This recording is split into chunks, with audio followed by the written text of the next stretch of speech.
행정처장님, 4월 21일 전압에 회부가 됐고 저 사건이 그러면 그러니까 이 모든 사건 대법원 가면은 다 전자문서화가 되는 겁니까? 예, 요즘에는 이제 그 형사 기록 전자사본화를 그러면 이 전자문서 6만 페이지, 7만 페이지를 대법관들이 다 봤다고요? 그렇게 스캔해 간 것으로 지금 확인이 되고 있는 것 같습니다. 그러니까 다 봤다는 말씀이신데 전압 회부되기 전에도 봤다는 말씀이신가요? 문건이 접수되는 대로 질체 없이 읽어보고 또 숙지에 따르는 이런 부분을 대법관별로 개별적으로 언제 이 전자문서를 언제부터 언제까지 제대로 읽었는지를 답변해 주셔야 돼요. 이 기록을 제대로 보고 판결을 하신 건지 아니면 대법원이 사실상 소부 말고 전압을 하더라도 기록을 안 보고 제출된 문서만으로 판결을 하시는 경우도 있는 것인지 제가 그게 궁금하거든요. 자, 이번에는 홍 의원님께 먼저 여쭤볼게요. 뭐 그 재판 과정에서 좀 속도가 빨랐다라는 내용들이 있었잖아요. 그러다 보니까 민주당은 실제 문서를 본 거냐, 기록을 좀 확인해 봐야 된다는 입장인 것 같아요. 대법원은 지금 본질에 벗어난 것이다라는 입장인 것 같고요. 그런데 좀 전에 천대엽 법제처장이 대법관들이 이제 문서 복사본이 아니라 스캔한 전자 문서를 봤다. 이 무슨 말인가요? 예. 지금 대법관들, 대법원 전원합의체에서 이렇게 파기환송에 대해서 사실은 민주당과 좌파 진영에서 지금 이제 흔들려고 하니까 어떤 조항을 어떻게 적용된 것이 문제가 있다. 예를 들면 이제 이런 것이죠. 헌법 재판소에서 윤석열 대통령 탄핵 인용할 때 예를 들면 2020년도 형소법이 바뀐 이후로 검찰 어떤 증거 조서의 어떤 능력이 피고인, 피고발인이 이제 부정을 하면 얻게 되는데 그런 걸 다 이제 인정해 버렸단 말이죠. 그런 것은 현재 법을 정면으로 위반한 것이 아니냐 이렇게 비판을 충분히 할 수가 있습니다. 그런데 지금은 그런 어떤 이야기를 하지 못하고 너무 빠르다. 다 봤느냐 이런 식으로 이야기를 하는데 저는 이런 식으로 이야기하는 것 자체가 문제가 있는 게 첫 번째는 대법관들을 너무 지금 무시하고 있는 것이다. 우리 지금 대법관들이 어떤 사람들입니까? 수십 년 동안 이런 어떤 분야에 있는 우리 대한민국 법조인 중에서 엘리트 중에서도 초엘리트입니다. 그런 분들이 헌법 그 재판 연구관을 어떤 중심으로 해서 이제 또 도와주시는 분들도 있고 하기 때문에 이런 것들을 심리가 너무 빠르기 때문에 이게 이제 뭐 졸속이다. 이렇게 비판하는 것은 대법관을 무시하는 것뿐만 아니라 지금 이제 대법원 내에서 이루어지고 있는 심리 체제를 근본적으로 부정하는 것이다. 왜냐하면은 상고심 같은 경우에 대법원 전원합의체로 넘어가면은 통상적으로 심리를 2번 이상 하는 경우가 없습니다. 그런데 이번 같은 경우에 심리를 짧은 시간이라 할지라도 2번 했기 때문에 충분히 다 본 사항에 대해서 이렇게 단순하게 빨리 봤다. 그리고 다 봤느냐 뭐 이런 것으로 지금 흔들고 저는 있는 것은 지금 대법관들을 무시하면서 자연스럽게 판결에 대한 어떤 부정적인 여론을 선동하고 호도하는 것이 아니냐. 저는 민주당이 이런 식으로 대법관들을 이렇게 부정하고 그리고 탄핵을 하겠다고 압박을 하고 청문회를 하고 이런 어떤 행동들이 우리 대한민국의 가장 중요한 법치주의를 공당인 그것도 국회 압도적인 다수당 이렇게 지금 흔들고 있는 것은 완전히 지금 국가를 지금 흔드는 것이다. 그리고 지금 민주당의 행태를 보면은 본인들에게 유리하게 나오는 어떤 판단은 정의로운 판단이다. 헌법재판소에 윤석열 대통령 탄핵이 이루어지니까 정의로운 판단이다. 그렇게 이야기를 하고 그리고 불리하고 뜻하지 않은 그런 어떤 판단에 대해서는 이렇게 공격을 하게 된다면 우리 대한민국의 법치주의가 어떻게 이루어질 수가 있겠습니까? 법치라는 건 공정한 잣대로 바라보고 있는 건데 본인들의 어떤 유불리에 따라서 바라보게 된다면 우리 대한민국의 법치는 무너질 수밖에 없는 것이죠. 자, 이런 말씀 하시네요. 지금 일단 시스템 자체, 체제 자체를 건드리고 있는 것이다. 그리고 빠르다가 아니라 그 몇 조 몇 항이 잘못됐는지를 지적하라. 이런 말씀하셨습니다. 저 내용과 형식에 있어서 대법원은 잘못했다라고 저는 봅니다. 한마디로 그 챗 GPT에 물어보는 거예요. 우리 75년 이 사법 역사상 가장 빨리 한 대법의 판결이 무엇이냐 하면 이재명 대표에 대한 재판입니다.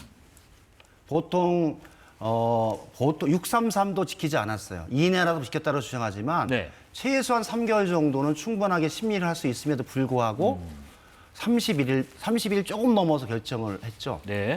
그것조차도 제가 보기에는 잘못됐다라는 생각이 들고 두 번째는 대법원은 사실심이 아니라 법률심을 하는 겁니다. 한마디로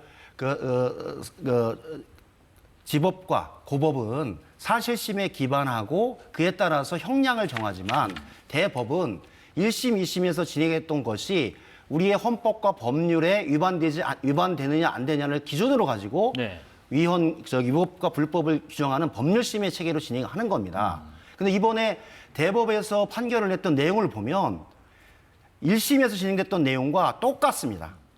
지방법원에서 했던 것을 그대로 복사해서 붙였습니다. 네. 한마디로 젊은 사람들은 그럽니다. 컴퓨터로 컨트롤 C, 컨트롤 V 했다. 복사해서 그대로 붙인 판결이 대법의 판결이었다.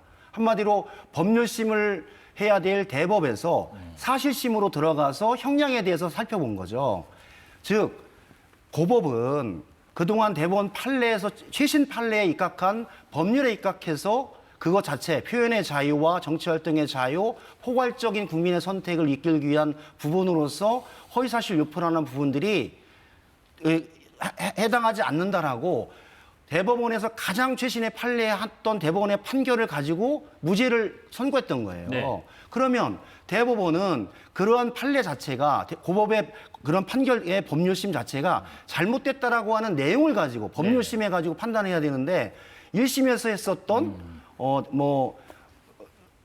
내용에 대해서 형량에 대해서의 문제 이런 부분을 지적을 하면서 허위 사실이다 아니다를 가지고 사실심을 하는 황당한 경우의 재판을 진행을 해서 법률 체계 자체도 저는 대법이 위반했고 또한 내용을 가지고 네. 충분히 심리하는 것도 되지 않았고 실제로 6만 7천 페이지가 어느 정도 되냐면 A4 용지로 24박스입니다. 네. 그것을 과연 9일 안에 다 봤을까에 대한 국민적 물음이 있었던 거예요. 내용적 절차적으로 이제 안 문제가 맞았죠. 있다라는 즉, 말씀. 그 시간에 충분하게 증거 조사와 내용 그리고 1심과 2심의 재판의 기록들을 충분하게 살펴보면서 그것을 10명의 재판관들이 12명의 재판관들이 해야 되는데 알겠습니다. 12명 중에 2명의 다른 의견을 냈던 재판관들이 명확히 한 거 아닙니까? 예. 이렇게 급하고 심하게 했던 재판에 대해서 그 허위사실 유포라고 하는 법률적인 내용에 대한 이것에 대한 고려도 완전히 무시한 그렇게 해서 명확하게 대법관 2명이 얘기를 한 거 아닙니까? 반대 너무 급하게 의견이 있었죠. 빠르게 예, 예. 진행했던 분에게 비판했던 부분들이 있었고 오늘도 얘기해 보면 다른 지법이나 고법에 있는 부장 판사들도 네. 대법원의 행위에 대해서 대단히 잘못했다는 비판에 저는 대법이 그 답변할 때가 됐고 조희대 대법원장과 10명의 대법관들은 네. 거기에 대한 답변할 때가 됐다고 봅니다. 그 말씀 나눠보죠. 지금 말씀하신 것처럼 대법원 판결을 두고 현직 판사들의 비판글이 법원 내부망에 올라왔습니다. 대법원의 정치 개입을 비판하는 내용인데 오늘은 김주옥 서울중앙지법 부장판사가 대법원장은 책임지고 사퇴하라라는 글도 올렸다고 합니다. 물론 판결을 존중하고 대법관들의 판단을 인정한다라는 그 세반박 글도 올라왔는데 지금 한번 여쭤보겠습니다. 홍 의원님, 네. 현직 판사들이 이렇게 계속해서 실명으로 판결을 비판하는 일이 좀 드문 일 아니겠습니까? 상당히 이례적이고 드물죠. 특히 대법원 판결에 대해서 학업식 판사들이 이야기를 하는 것은 제가 알고 있는 범위 내에서는 사례가 잘 없는데 그만큼 지금 우리 대한민국 전체가 지금 이제 갈등이 많은데 특히 지금 사법부 내에서도 이런 식으로 갈등이 있는 것은 진짜 뭐 좌우 진영을 떠나서 굉장히 지금 우려스러운 사항입니다. 과연 그럼 이렇게 되면 사법부 내에 있는 어떤 위계 질서는 어떻게 되는 겁니까? 즉 대법원의 어떤 판례에 의해서 학업심은 사실상 기속될 수밖에 없고 그렇게 돼야지만 어떤 법적인 어떤 체계, 통일성이 담보가 되는데 이렇게 대법원의 그 판결에 대해서 학업심의 판사가 문제 제기를 그것도 명백한 어떤 법 조문이라든지 사실의 어떤 오인이라든지 그런 것들이 아니라 예. 어떤 이런 정치적 중립을 이런 걸 가지고 문제 제기를 한다 이런 부분은 저는 도저히 지금 납득할 수 없고 사법부에 있어서도 굉장히 진짜 많이 좀 정치적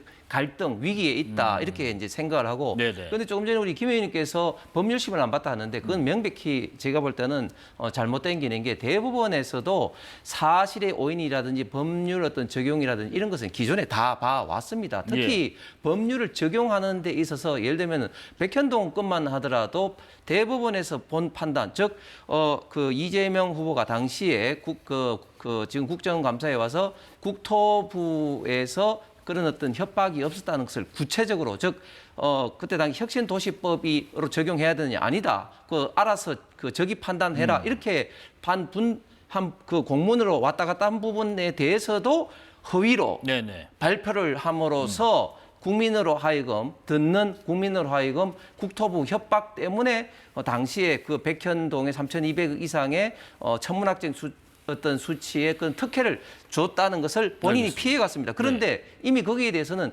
김인섭이라는 과거에 이재명 후보의 선대 본부장을 한 사람이 이미 5년 징역형으로 확정이 된 사항입니다. 그렇기 때문에 당연히 대법원에서도 거기에 대해서는 허위사실 공표라고 하는 것은 저는 지극히 당연하고 상식적인 판단인데 이걸 가지고 문제를 삼는다? 참 도저히 이해할 수가 없습니다. 예. 뒤에 좀 여쭤볼 게 많아서요. 간략하게 반론 좀 들어보겠습니다. 저는 제가 보기엔 그 문제에 관해서 예. 총괄적으로 보세요. 그 대통령 후보를 뽑는데 과연 그 백현동 개발에 관한 그 이재명 대표의 국정감사장에서의 발언이 대통령 후보를 선출하는데 과연 얼마만한 영향을 미쳤을까? 사실 그것을 기억하고 있는 국민들이 있었을까 없었을까도 저는 의문이에요. 예. 그래서 선거운동 시기나 일상적인 시기에 정치인이 하는 발언의 내용에 대해서 허위사실 유포라고 하는 이 잣대를 너무 심하게 돼버리면 바라보는 관점에서 차이가 있는 거예요. 네네. 국토부에서 성남시에게 백현동 개발에 대해서 종상향 변경을 통해서 빨리 하라라고 여러 번 공문을 보내면 그것을 받아들이는 국토부에 보내면 성남시청에 있는 공무원들이나 시장은 엄청난 압박과 협박을 느낄 수 있다라고 보는 거예요. 그런 개념적 설명이었죠. 그래서 과연 그것이 대통령 선거나 이 선거 시기에 결정적으로 영향을 미쳤냐? 그렇지 않다라는 거예요. 네. 그래서 바로 표현의 자유나 정치활동의 자유라고 하는 부분들을 대통령 선거 기간에 폭넓게 허용하지 않으면 국민 주권에 의해서 국민들이 선택하는 국민들의 선택권을 검사나 판사가 결정하게 된다라는 거예요.